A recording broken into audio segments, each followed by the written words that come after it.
Hey guys, I'm on my lunch break, so it's time for Fun Facts with Jonathan. Should stop doing that. I realize it's hard to take me seriously after that. So, first fun fact about crawl spaces. My girl told me to keep these shorter, so I'll try, but I'm verbose, so we'll see. First one, termites prefer wet wood. I think up over 19% is where your termite company will flag you for high moisture content.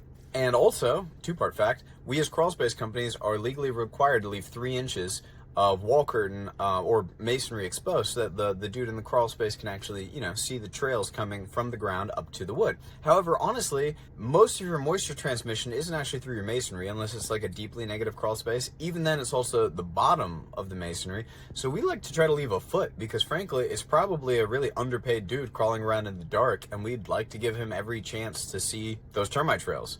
Also, I would like to think, and I can't prove this, so, allegedly, since we warranty the moisture content of the wood and keep it way, way, way below 19%, I would imagine that you'd be at a lot less risk of termites once you go with one of our encapsulations. All right, that's the first fun fact. Second fun fact. This blows my mind. I couldn't even believe this. Cultures develop colors in a predictable and linear fashion. Crazy, right? So check this out. The first dude who realized this, and if you Google it, they'll say 2 scientists in the late 60s and 70s, late 60s, early 70s, something like that.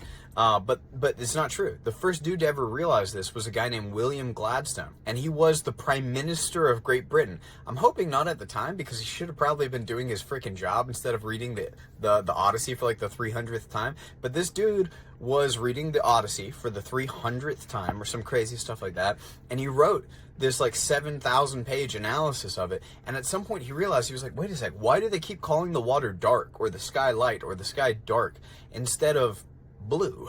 And he realized there wasn't blue in the whole Odyssey. And then he started reading a bunch of other stuff, and he realized cultures don't develop blue till like pretty late in a culture. It goes in a predictable fashion cross-culturally. First, cultures come up with a word for light and dark.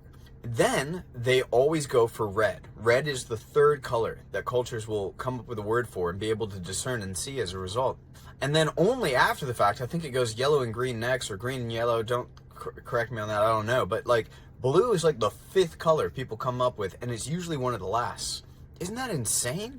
They think it's like adaptive to, like what's actually functional in speech. But, and then here's another fun fact.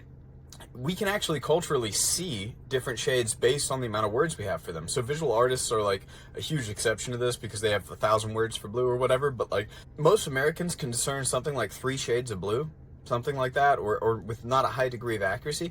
But like Russian people have 6 words for blue culturally. So all Russian people, as a general rule, and broadly speaking, again, visual artists and things like that aside, interior decorators, most Russian people can discern more shades of blue than most American people. Isn't that crazy?